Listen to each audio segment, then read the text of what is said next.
Hey there, and welcome to the first ever Diggsville, the podcast. I am the host, Scott Fraser, and I just wanted to send out a quick thank you to Jamie Lee for that nice little intro. This first episode, we head down to Tasmania, Hobart, where I caught up with an old friend of mine, Wolfgang Glowacki, who's a landscape photographer. He's been doing it for a couple of years now, and he's doing it very well. What I like about Wolfgang's story, there's probably two things. One is the artwork that he does, the photography which he creates. It captures Tasmania beautifully. He does really beautiful work. His landscapes, his panoramas, and then especially his macro photography. And we have quite a number of his prints up at home around here. And the other thing which I really like about Wolfgang is the way he runs his business, the business side of it. He also seems to be doing that really well. And in this episode, we talk about both things. And for me, I think, he's a good example of someone who does really good art and also makes a good living from it. So, it's pretty exciting to talk to him. It was a nice chat down at Hobart there. I caught up with him on a Saturday after the Salamanca markets, where you'll find out that this is where he does. He has a market down there every week. And so after he packed up his tent, I caught up with him. I'm at a nice little bar down there. I emailed him, telling him just the other week that that I was going to roll out his interview first. And he said, "Yep, all cool. If you don't hear from me for the next couple of days, I'm going bush, but I'll be back in a couple of days." So I thought, yeah, that's cool. And then I realised that him going bush is him going out working. And then what a great life that is for someone who does what he does, loves what he's doing. And when he goes to work, he goes out hiking in Tasmania, which has some of the most beautiful places. Amazing hiking stuff. So he's a very fortunate man. I often think of what Wolfgang does out there. If you've ever seen the movie that was filmed in Tasmania called The Hunter, it's and then the central character William Dafoe. I kind of imagine that's Wolfgang out there, but instead of a rifle, he carries his camera. And also Wolfgang's a top guy, a really nice guy, and really good to chat to. So, let's get into it. He's Wolfgang Glowacki. So, I'm here today with an old friend of mine, Wolfgang Glowacki. Is that how you pronounce it? Yep. It depends on where you come from. I grew up in Australia where you'll say Glowacki, or you can be the Polish one and say Glowacki. So, it depends on where you come from, how you say it. So, Glowacki. Glowacki is the Polish way. Okay. And Wolfgang is a renowned Tasmanian landscape photographer. Now, to put you in context in relation to me, I knew you years ago, like when I first moved down to Tassie, and you were in the band with my wife, and we also knew each other swing dancing. And but I got to know you, and when we would catch up at the time, you were working in a supermarket. And you were telling me that what you really wanted to do was photography. And so now we are maybe a good 5 years later, and you are enjoying remarkable success. You've won awards, is this correct? Yes, that's true, yeah. Many gallery openings and exhibitions, and you seem to be doing a roaring trade around town. Yeah, look, it's been quite a journey, and I guess a bit of an unexpected journey of something that photography was quite a sort of hobby and a passion, and then sort of slightly unexpectedly it became a business by default, and has actually turned into a full-blown career. So. Yeah. What I find so personally inspiring about your story and the work that you do is not only did you go from having this idea, and like a lot of creative people have this idea of what they want to do, but you've not only have you done it, and you seem to be very successful at it, both financially and creatively, but also your work is amazing. Like it's like we'll probably talk about this further in, but it is the colours you get, the compositions. They're just intriguing work, and that's why I'm especially interested in talking to you. So I guess we should go back to your origin story. So you're originally from South Australia, not from Tasmania. Yeah, that's right. I was originally born in Canberra, and I moved to South Australia when I was only about 1.5, and basically grew up in Adelaide City. And at the age of about 18, I moved down to a place called Narracourt, which is down towards Mount Gambier Way, south of Adelaide. And I remained there for about another 10 years until I moved to Tasmania, and I've been here ever since. And when did you pick up the camera? I think it was during my time in Narracourt. Probably I would have been in my early 20s, 21, 22, when I first started getting into photography, yeah. And was that film? Yeah, that was well before the days of digital.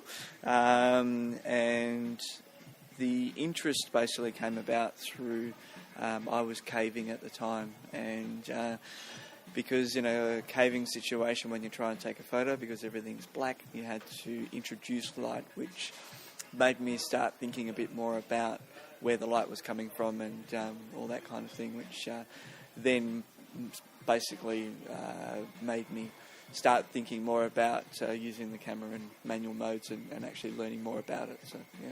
Okay, so you start off, I guess, photography in the landscapes, in the natural environment. Yeah, well, that's right. I mean, like I said, it was all done through caving initially, and then through learning more about photography in general through that, then the landscapes outside the caves basically started to evolve. But in saying that, Narracourt was a very kind of rural, flat environment, not much actual natural bushland around. So it was more starting with old rustic buildings and farm equipment and things like that. So yeah. And did you have any early influences back then of other photographers or artists? Like, would you say you're from an arts background? Okay, so not really any early influences, I guess. I guess it was basically I just started taking photos for the enjoyment of it all, and I was really enjoying, every time you got your roll of film back and seeing what you'd done, and then as you were learning, you saw that picture and you go, oh gee, I've nailed that now, or I've kind of picked up that aspect or whatever it might be. Yeah, back then it was purely for enjoyment more than anything, and it wasn't really until later on when I moved to Tasmania that other photographers became a bit more influential in what I did, yeah. And so when did you move to Tasmania and why was it? Okay, well, Tasmania was another one where I had come here quite a few times on caving trips, and the first few times I spent more time underneath Tasmania than on top of it. And, once again, I brought the photography with that side of it, and being in Tasmanian caves, they're very wet and very cold, so it's quite a different environment to South Australia where they're all dry and quite warm.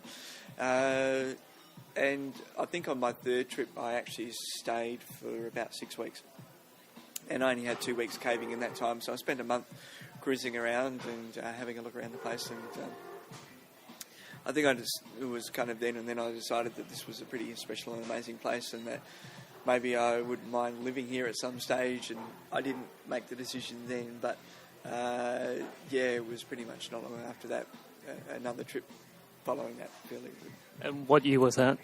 That was 1998. So, yeah, and then I moved here in 2000. Okay, that's when I moved here too, in winter of 2000. Yeah, I moved, pretty much the same spring of 2000, so there you go, not far away. And then, so I think we were having our conversation, it must have been 2004, 2005, when you were working at the fruit market, supermarket, and you were saying that you really wanted to do more with your photography. And then that's, I guess, when I left the country. And then when I came back to visit 2 years later, like, you had a stall at Salamanca, you were like hiring people to work your stall. You seemed to be really booming. So I kind of missed that period. So can you explain to me your first step? So what I guess was your first step? Yeah, so I guess it all started when, after coming to Tasmania, I discovered that Tasmania had quite an influential photographic history with the likes of Lagos Strahanis and Peter Dombrovskis and co. And as well as quite a few other people who are still alive and practicing, people like Chris Bell and Rob Lakis and co. Chris Bell, is he the... I'm thinking of another Bell. He's not an Antarctic guy? No, there's a myriad of photographers in Tasmania, but Chris Bell would be one of the... he was good friends with Peter Dombrovskis. He's an older fella now, and was an old school film guy that produced amazing work on film, and it's always an aspiration. I think when you meet people like that are producing such amazing images off film where they've not been manipulated or touched up or any of that kind of stuff, and it's all purely shot right there and then. So. It was basically from there that, I guess I started becoming a little bit more serious about my photography, and I cut my work down to only working part-time at the fruit market and only working 3 days a week, which would give me 4 days a week to actually go out and take photos. And so I did that for about 2.5 years and just... And sorry, did you have like a plan beyond that, or was it just kind of to go out there and just take photos? Like, did you have... an end result, like what you wanted to do with those photos at that stage? Well, no, not really. Not at that stage. It was purely for the enjoyment of doing it, and I guess practicing my craft. I guess it was maybe serving my apprenticeship. I don't know, but there was a lot of hard yards. Like learning about wilderness photography, because it's not as simple as picking up your camera and pointing it at something and going, voila, there's a nice shot. There's a lot of planning involved, there's a lot of hiking, there's a lot of logistics of getting to places.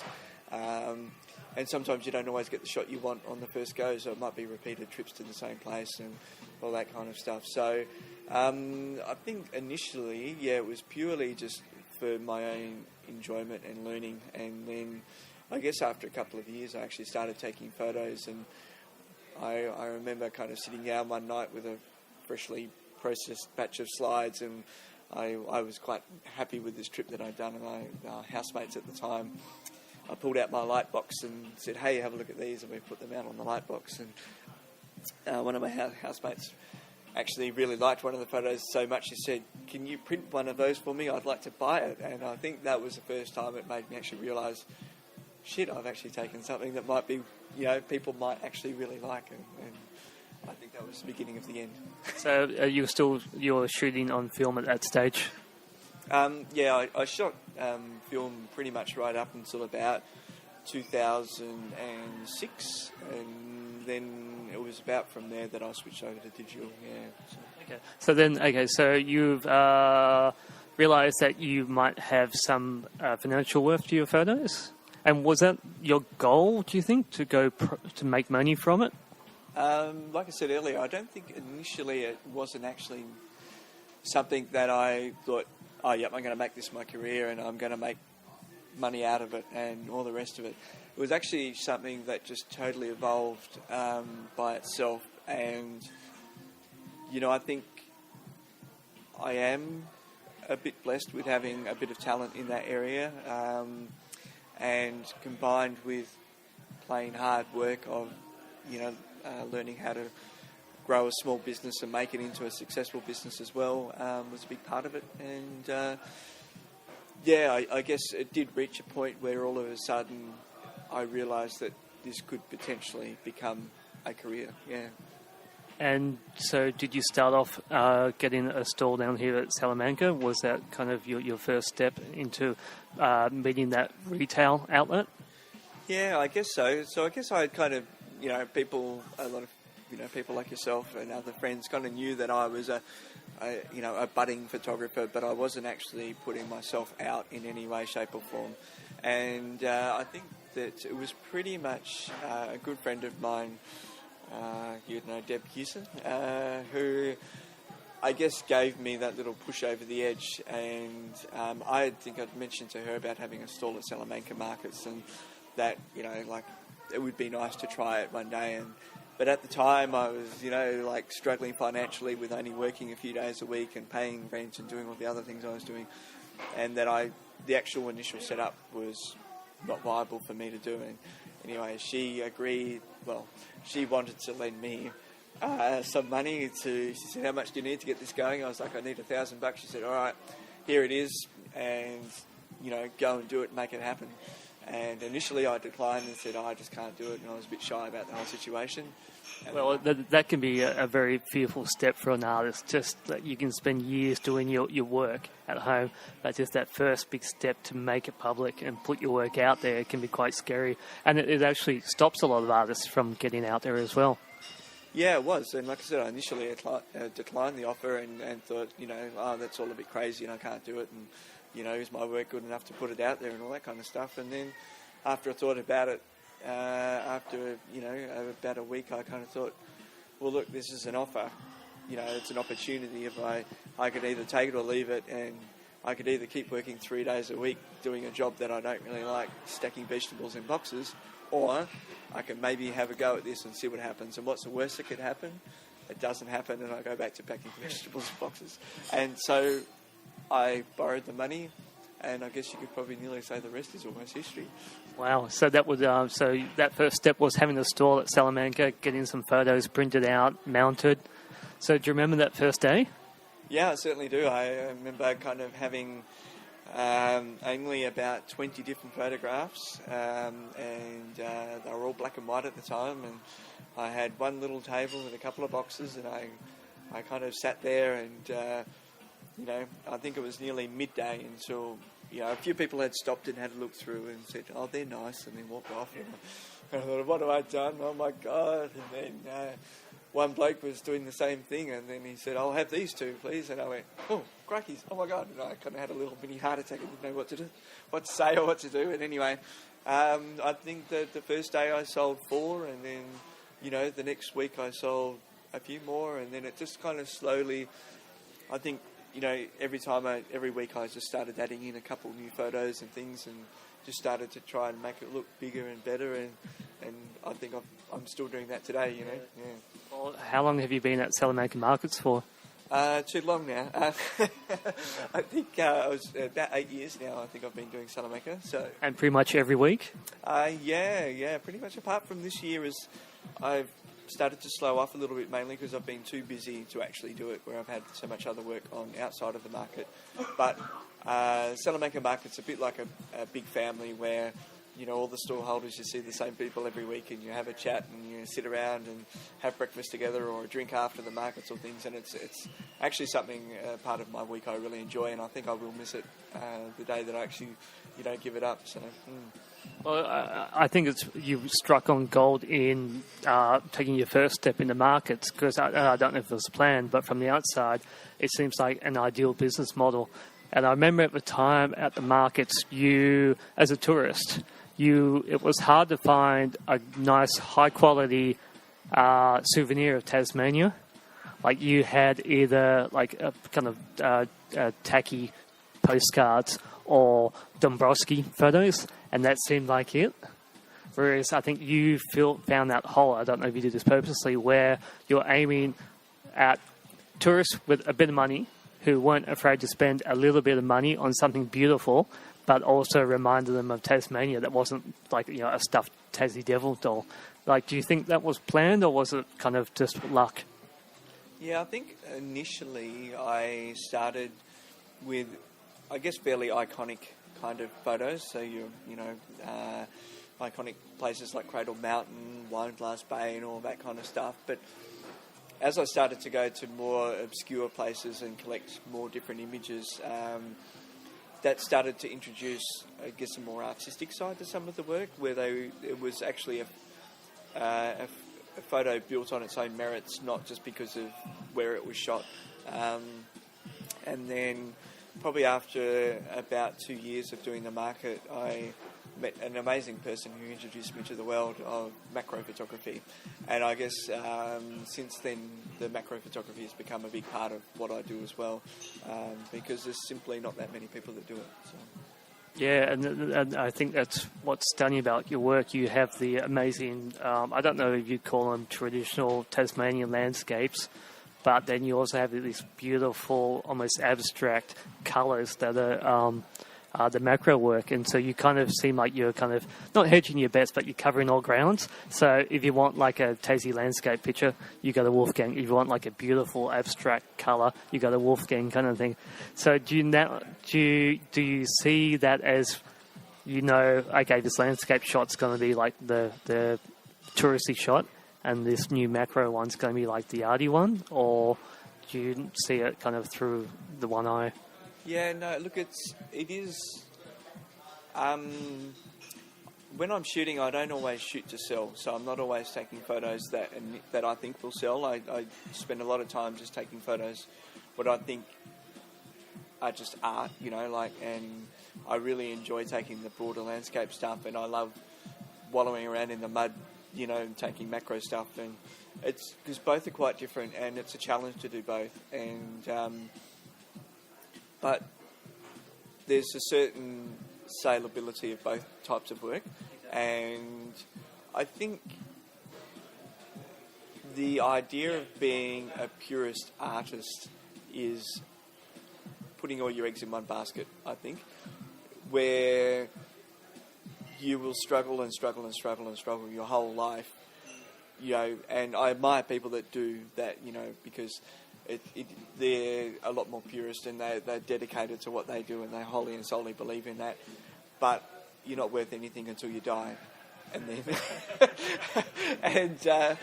look, I'm kind of here for a long time, and I'd still like to try and make a living out of my art if I can. And I think, in a way, I've kind of found a happy middle ground with it, where actually, look, I can still produce my art and put out images I really love and that I'm proud of, as well as actually being able to support my family and make a living as an artist. So, and I think that's something that most artists have to struggle with, like whether you're a commercial artist or a fine artist, like finding that at some point when you're young, you try and stay pure, but at some point you have to cross that bridge and find that balance.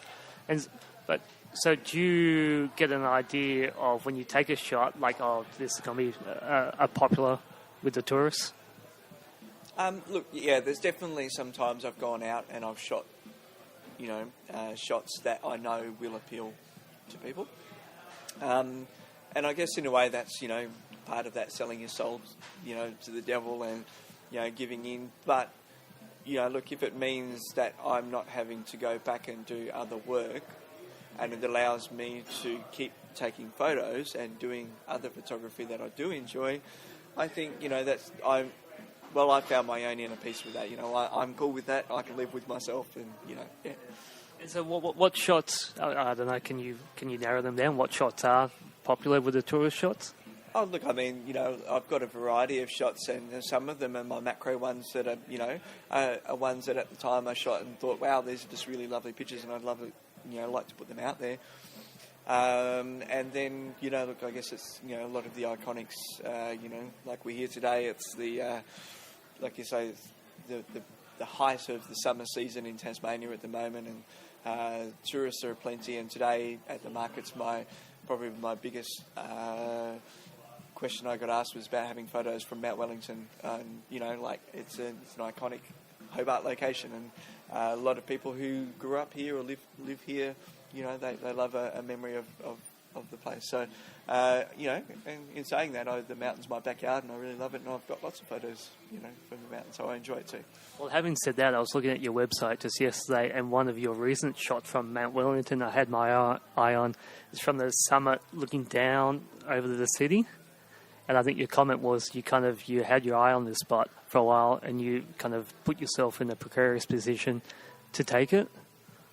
Yeah, well, that's right. I mean, it's a shot that. Yeah. So it's a shot where it's taken off the organ pipes at the top of Mount Wellington. The organ pipes are a set of cliffs that run along. They're only a few hundred metres from the very top of Mount Wellington. So you're about 1,000 metres from sea level. and Mount Wellington being, near the sea, you basically look off the mountain directly over the sea. And so it's quite an exposed location, and I'd done quite a bit of walking around on there, and I'd found this little spot where you had to shuffle around a little rock ledge out onto the edge of a cliff, basically. And I kind of lined this shot up, and I kind of looked at it, but the light was all wrong, and I was like, it would make a really nice shot, but everything's just wrong at the moment. And anyway, in the middle of winter a couple of years ago, I came up, and it snowed overnight, dusting of snow on top of Mount Wellington. I basically slid down this hill, and everything was covered in snow and ice, and got to this little spot and shuffled out, and it was rather slippery and icy. And one of those mornings, what am I doing here at 6 o'clock in the morning, standing on the edge of the cliff while I'm still half sleepy? But anyway, this little moment, the sun came up, the cloud was coming down at the same time, and this ray of sun came in for only about a minute or so and lit the whole show up, this amazing, glowing lipstick pink kind of colour, and but you can see the Hobart in the background, and it's just one of those, being in the right time, right places, right light, right everything, and I think it's a cracker shot, and I really love it. But it's a nice saleable shot in the same. Yeah. Well, I think it's a great shot too, and like as I said, I got my eye on it, and I think it captures what you do beautifully. Like, not only have you captured this intrinsically Tasmanian or Hobart picture, but also the colours you get and the composition you get are just beautiful and intriguing. I think that carries out through a lot of your work.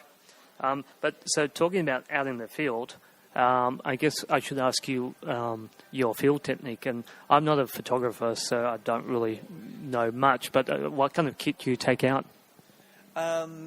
So I've basically got two scenarios. One is when I'm doing what I call car camping. So I've got a four-wheel drive van, so I'm sleeping in the back of the van. I'm maybe up the coast, and I'm just kind of cruising along, and I go for day walks and that kind of stuff. And so in that situation, I'm going to afford to take a bit more gear. Basically, my full backpack with 4 or 5 prime lenses, my body, my filters, and a few accessories that go with it.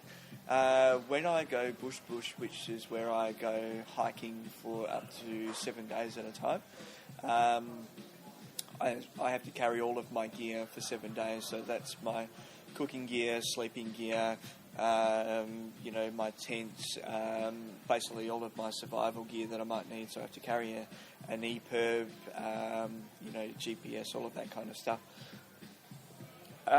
Camera-wise, I still managed to squeeze on 12 kilos of camera gear with my tripod, camera, 2 lenses, and a filter set. And that will pretty much... There's plenty of times when I see things I want to take, but I can't because I don't have the right, the lenses or whatever at the time. And Sorry, so what lenses do you take? A macro and a... Yeah, so I have my macro lens for doing the macro work, and then a full wide-angle tilt shift lens for doing the landscape stuff, and a tripod to set it all up on, so, yeah. And so on these longer walks, well, I guess any of your expeditions out, are you constantly trying to find new positions, or are you going back to old spots to try and capture new things?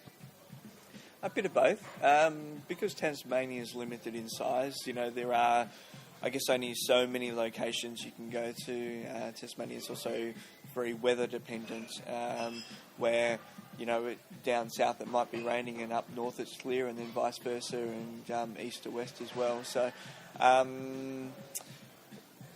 but I am trying harder now, I think, is my kind of thing I decided last year about getting into more remote places which require more effort, and trying to photograph these areas, because they're probably areas that maybe people might, or only a handful of people will ever get to, and it's kind of, I enjoy getting the effort in getting to these places, because it's kind of like some kind of reward when you get a really nice photo from those places. But then you're also bringing that part of the world back to the mainstream. So.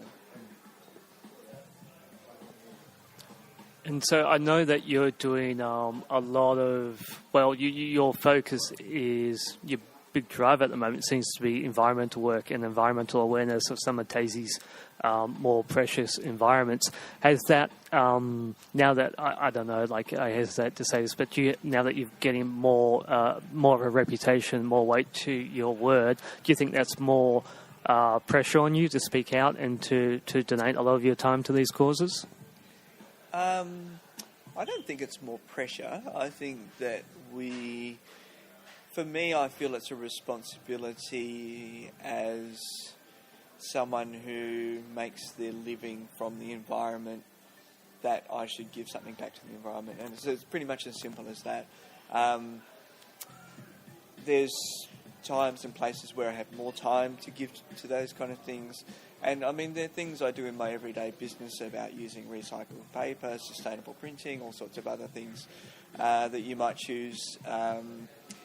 Look, I think it's almost impossible to run a proper business and be 100%, and I say 100%. You know, I can be 80% environmentally friendly, but to be 100% environmentally friendly is almost impossible. You know, and like I say, still being able to feed your family at the end of the day. So, look, I think, you know, look, I once again find a happy balance between my inner karma versus what I put out there. And look, I'm a big believer in karma that, you know, if you look after things that look after you, you know, like it'll all go around and we should all be, you know, happy days. So, and it seems to work, you know, that, yeah, there's definitely times when I do a lot more than I do other times, but it all kind of seems to even out at the end of the day. So. And so, when you're out in the field, is it all to do with timing and right place, right time, or do you spend all day waiting for that shot? Like, have you built up like a fail-safe formula when you're out in the field? Yeah, well, look, I mean, just.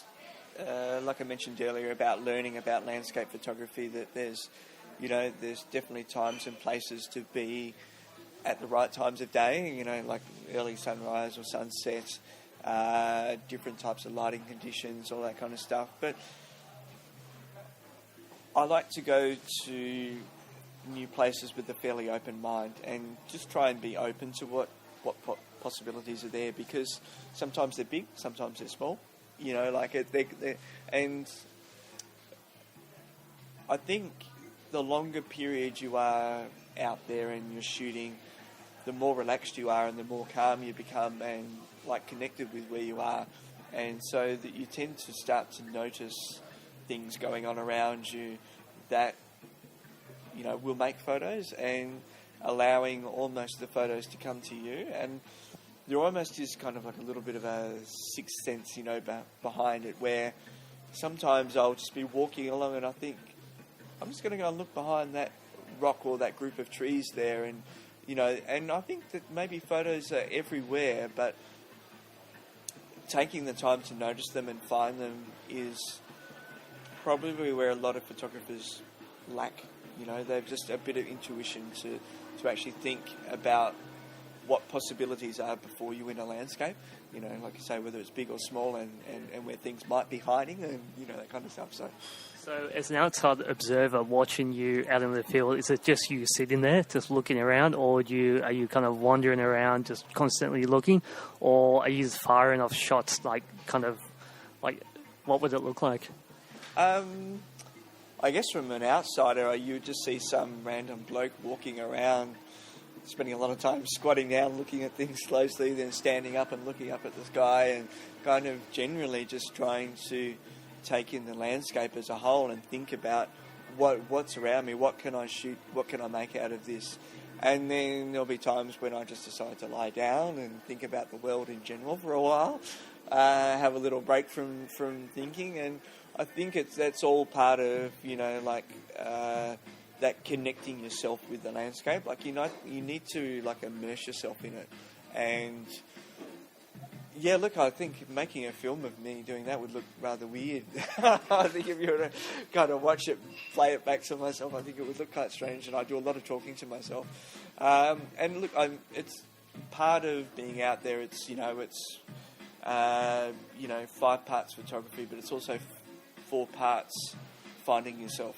I think. And when you kind of find yourself, the photos then come a little bit by themselves. Like, you don't have to push yourself. You relax to a certain point where you can start seeing things in a different way, and it's a total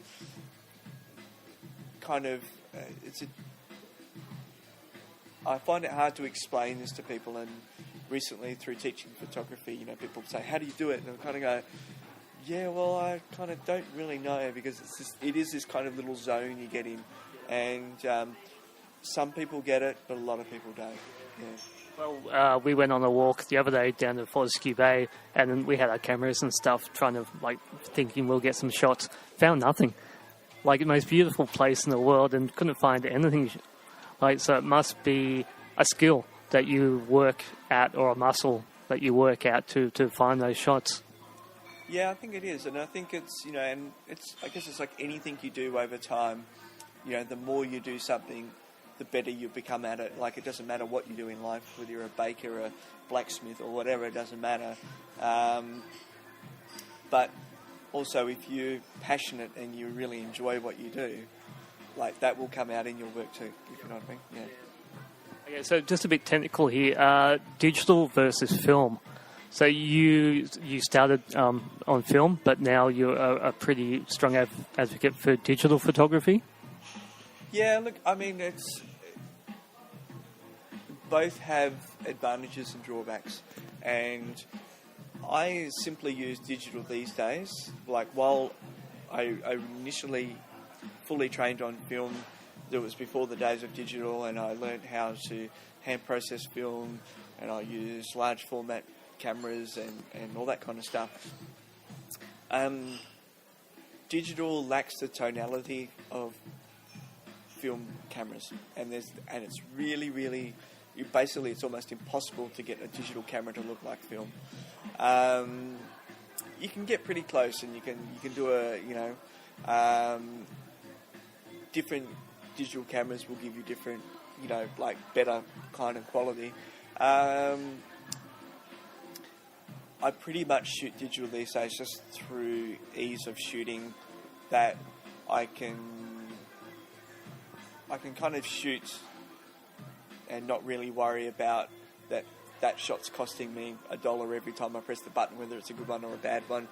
And so I guess that allows me to be a little bit more creative with the shots that I do take, so that I can go, all right, I'm going to, one of the latest technologies that's come out is photo stacking, where you take a whole lot of photos and you simply put it into some software that stacks them all on top of each other and makes one image. So in this, and doing some nighttime photography, I've taken up to 200 photos at one time and blended them into one image.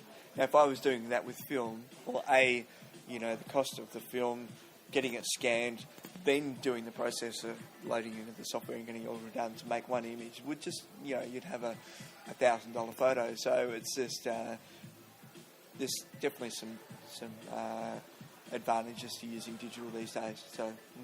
And how much post-production work do you do? Like, do you spend much time in Aperture or Photoshop touching up, or do you get what you want in camera? I think there's a bit of both. Like, I'm pretty much still work on a purist form of working with film, where you get it right the first time in the camera, because then you don't really need to do anything to it. I pretty much use Photoshop for, a bit of what I call post-processing. So that's just correcting the colour, a bit of cropping, getting the contrast right, and then, sharpening it, get it ready for printing. So. Okay, so how often do you go out on field trips now? I mean, is it because you like to? I mean, I imagine you've got a huge stock of photos already that you haven't rolled out. So is it a bit of like you need more photos, or you want more photos? A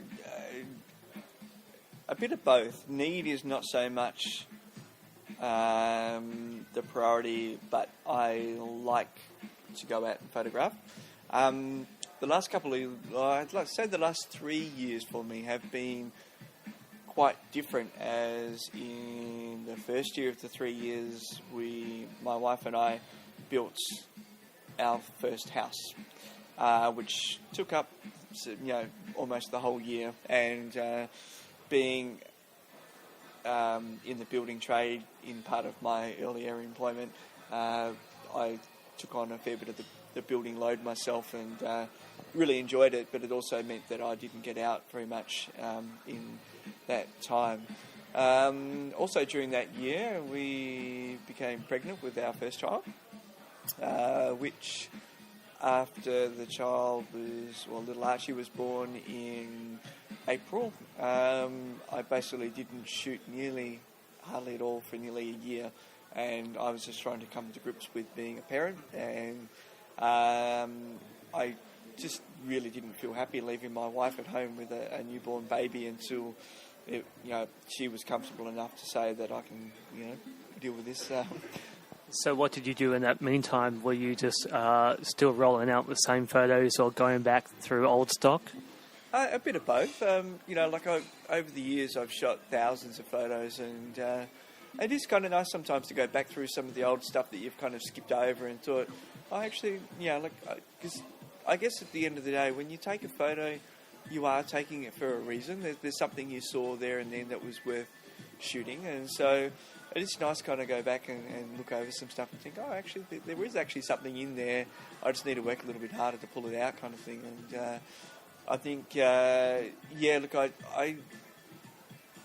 I'd built up a pretty good library, and I was pretty happy just to sit on that. And but it did mean that for basically nearly 3 years, I haven't done that much work. It's only in the last 6 months that I've started getting out and about again, but with another child due again in May this year. I didn't know that. Congratulations. Thank you. So number 2 is due in May, and once again, it's going to slow me down a little bit, but I think this time being a second-time parent will be a bit easier, and kind of looking forward to making the most of the next 3 or so months I've got up my sleeve to get out as much as I can while I can. So. And does your wife worry about you out in the Tasmanian wilderness in pretty remote places and pretty harsh conditions? Does she worry at all about you out there by yourself? Yeah, she's the reason I carry an EPIRB. For those who don't know, an EPIRB is a automated device that if I get in the total shit, I press the button and I get picked up by the SES in the middle of nowhere. Have you ever had to use that yet? No, I have not ever had to use it, but it is, it's another thing that I have to carry in my backpack. And I guess at the end of the day, I mean, some of the places I do go, because mostly I travel solo, I'm not ever with other people, that I might go hiking 3 or 4, 5 days into somewhere totally remote, and put it this way, if I got lost or something happened to me, there would be probably a very slim chance of actually finding me at the end of the day. So to have an EPIRB where I can press a button if I absolutely get in the poo and break a leg or do something pretty serious, that I can get out. So yes, she does worry about me, and I guess that's because she loves me. So I guess rounding up, you have, as a photographer or commercial artist, your financial streams are from a couple of different areas. You have Salamanca, which maybe might be your main shop front, but you have gallery exhibitions, you put out books, you are published, you teach, you take on workshops. How do you juggle that from like a paperwork business point of view? I guess probably like most creative people, I have a filing system that resembles a floor, that lots of stuff goes on, and you kind of from time to time think I should really clean that up. No, look, it is running a business is something I did a few courses in initially when I started, which I think has helped. Where was that with the niece scheme? Not the niece scheme, but I did some mentoring with Mentoring Tasmania, where you go and meet ex-business people, and you talk about business and and about making business plans and all that kind of stuff, and that was a very useful exercise.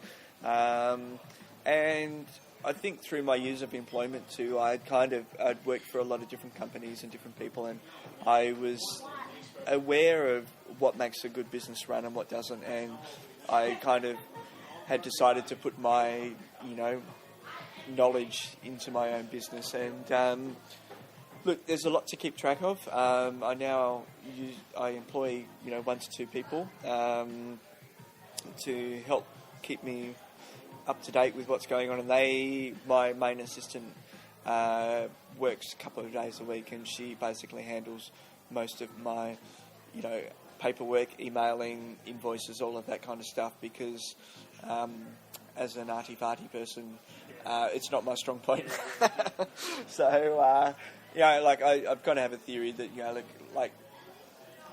like everyone in life has a different skill that they're really good at, and mine's photography. It's not paperwork, so I'm happy to pay someone else who's good at paperwork to do the paperwork, basically. And look, it is a challenge to try and keep on top of all the things I want to do, and I always have a creative mind with a billion different projects going on that I'd like to get done. And I guess it's trying to find time for two types of projects. One's the love projects that I don't care if I make any money out of, but I do it for the love because I really enjoy it. And then, of course, the other ones that will actually make me a bit of money so I can keep doing the ones that I love. So, yeah.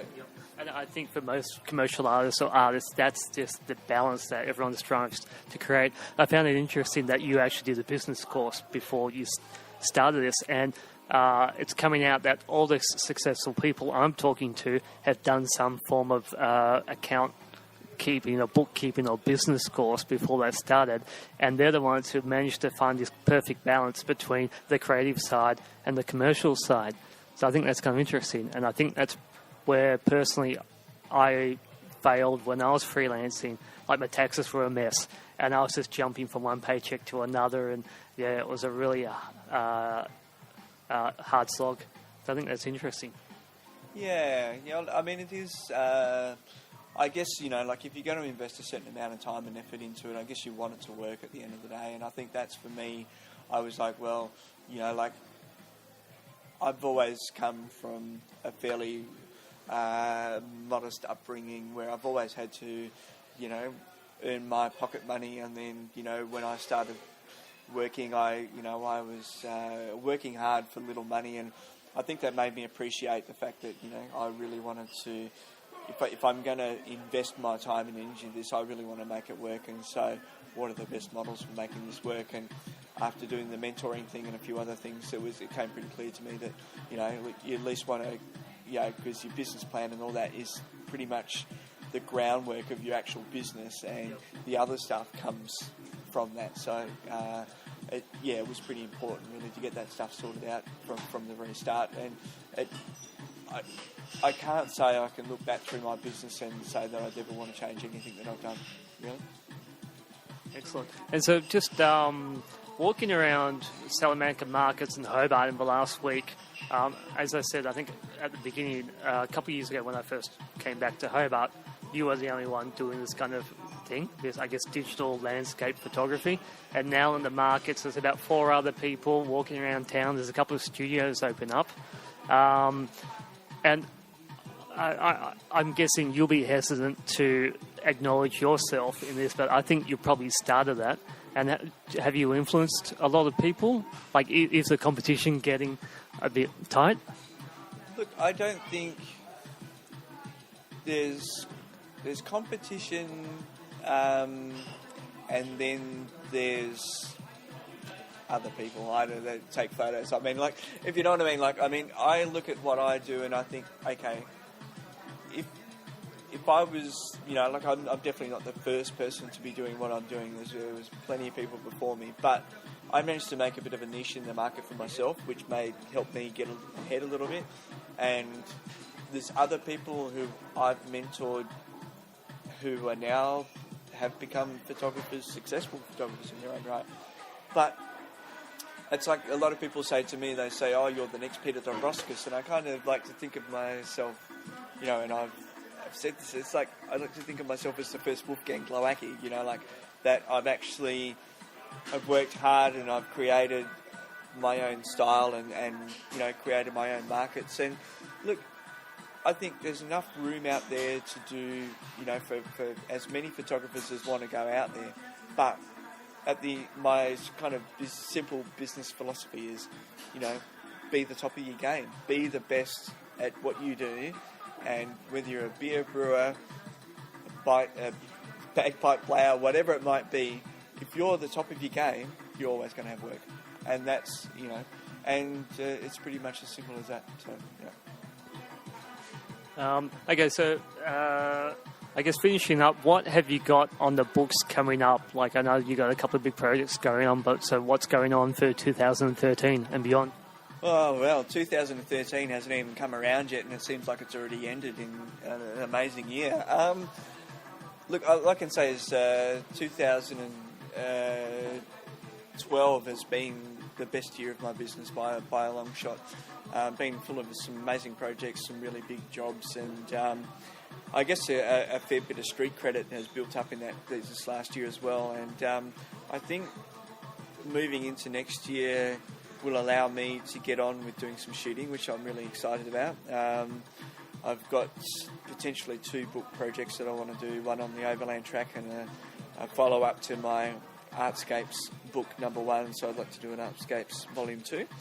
And in that also too, with the wonderful world of digital SLRs, filming has now become a bit of a side pet project that I'm working at learning more about and potentially looking at making a documentary. So there's plenty of that, and between whatever else might pop up, random emails that I get. I had one from the Bogues Brewing Company last week inquiring about purchasing 4 images for their 2013 advertising campaign for Bogues Premium. So so there's definitely a billion projects out there, and it's just for me having enough time to do what I can do. So, and welcome my second child into the world as well. So and try and be a good dad and a husband and all the other things. So it's exciting and busy and good. Fantastic. Well, you deserve all the success that comes your way. So where can people find you besides Salamanca Markets every Saturday? Where can people find you? Probably the best place to find me is through my website, which is wolfgangartscapes.com, or through Facebook. You can find me at Wolfgang Glowacki Photography. So, and there I'm more than happy to have a chat with you at any stage. It'd be great. Cheers. Thanks, Wolfie. All right, so that was our talk with Wolfgang Glowacki. And make sure, if you are in Hobart on a Saturday morning, go down to Salamanca and say good day to Wolfie and check out his work there. All right, so next week, very exciting, we are going to be speaking to one of 2 people. Still got to finalise some details, but whichever way we go, both guys that we will be hearing from, very good talks, and in fact they will be stretched over 2 weeks, and the common thread will be comics in some way. So stay tuned till next week when I'll let you all know just who we roll out with. Okay, well, I've been your host, Scott Fraser, and it's been my pleasure. You can check me out at www.sdfraser.com, and I'm on Twitter at Fraseville, Fraseville. Okay, diggity.